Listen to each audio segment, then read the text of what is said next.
नवोदयच्या तासामध्ये आपण काय शिकतोय? व्याकरण, मराठी व्याकरण. पहिला आहे आपलं नाम. शब्दांच्या जातीमधलं नंबर 1.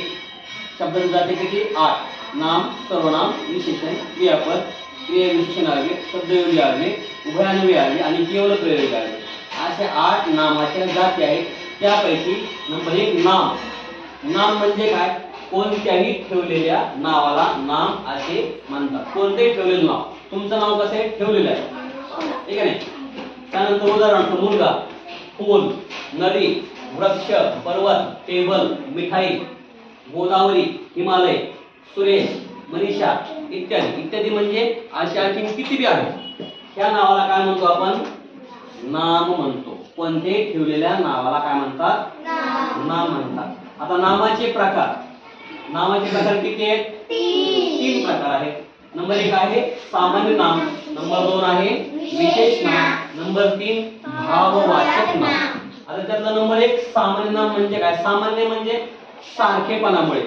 सामान्य नाम हे समूहाला दिलं जातं, एका गटाला दिलं जातं, सारखे दिसल्यामुळे दिलं जातं, ठीक आहे. सारखेपणामुळे किंवा समान गुणधर्मामुळे जे नाव दिले जाते त्याला व्याकरणामध्ये काय म्हणतात?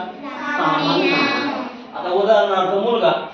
आता हा मुलगा आहे, याला पण मुलगा म्हणतात, त्याला मुलगा म्हणतात. कशामुळे मुलगा म्हणतात? त्यांच्या सारखेपणामुळे. मुलगी, ही मुलगी आहे, ही मुलगी आहे, ती मुलगी आहे, ती मुलगी आहे. कोणाकडे हात केला तरी इकडे काय होते? मुलगी हा शब्द येतो, ठीक आहे. म्हणजे मुलगी हे सारखेपणामुळे दिलेलं नाव आहे, ठीक आहे. तसंच वृक्ष, झाड. झाडाला आपण वृक्ष म्हणतो की नाही? झाडाचा समानार्थी शब्द कोणता आहे? वृक्ष. पर्वत म्हणजे डोंगर, आहे का नाही? त्यानंतर नदी, प्राणी, पुस्तक हे जे नाव आहे हे सारखेपणामुळे दिलेलं नाव आहे, समान गुणधर्मामुळे दिलेलं आहे, म्हणून त्याला काय म्हणतो आपण? सामान्य नाम म्हणतो, आहे की नाही. त्यानंतर आहे विशेष नाम. आता विशेष नाम म्हणजे सारखेपणामध्ये असणाऱ्या एकाच वस्तूला दिलेलं नाव. एका विशिष्ट व्यक्तीला, वस्तूला, प्राण्याला किंवा पदार्थाला जे नाव दिले जाते त्याला विशेष नाम म्हणतात. उदाहरणार्थ शिवाजी. माणसामधला, पुरुषामधला एक व्यक्ती म्हणजे कोण? शिवाजी. आता हे शिवाजी आहे, याला शिवाजी म्हणतात का?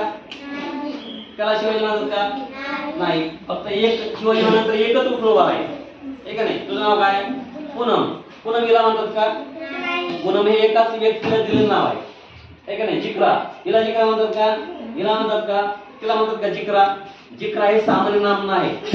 जिक्रा हे सामान्य नाम नाही. जिक्रा हे विशेष नाम आहे, एकाच व्यक्तीला दिलेलं नाव आहे.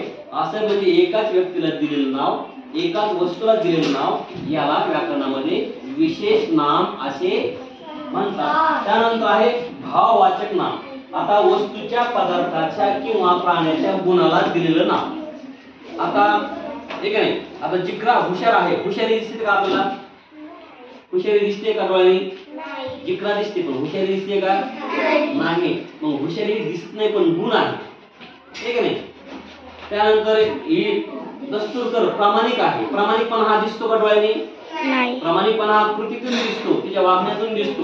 म्हणजे प्रामाणिकपणा हे काय कोणतं नाव आहे? न दिसणारं नाव आहे, गुणाला दिलेलं नाव आहे. म्हणजे अशा गुणाला दिलेलं नाव किंवा गुणधर्माला दिलेल्या नावाला व्याकरणामध्ये काय म्हणतात? भाववाचक नाम. भाव म्हणजे गुण. भाव म्हणजे काय? गुण.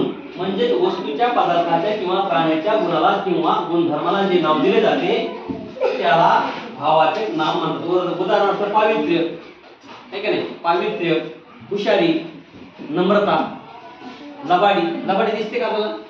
आपल्याला फसल्यानंतर कळतं की हा माणूस लबाड आहे, आपल्याला फसवलं त्याने, आहे का नाही. त्यानंतर शौर्य. शौर्य म्हणजे वीरता, आहे का नाही. हे गुणाला दिलेले नाव आहे. असे 3 प्रकार आपण या तासामध्ये पाहिले. कोणते? नाम आणि नामाचे प्रकार. नाम म्हणजे काय? कोणत्या ठेवलेल्या नावाला नाम म्हणतात. नामाचे प्रकार 3: सामान्य नाम, विशेष नाम, भाववाचक नाम. सामान्य नाम म्हणजे सारखेपणामुळे दिलेलं नाव. विशेष नाम म्हणजे एका विशिष्ट व्यक्तीला दिलेलं नाव. भाववाचक नाम म्हणजे त्या वस्तूच्या, पदार्थाच्या गुणधर्माला दिलेलं नाव. कळलं सगळं? ओके.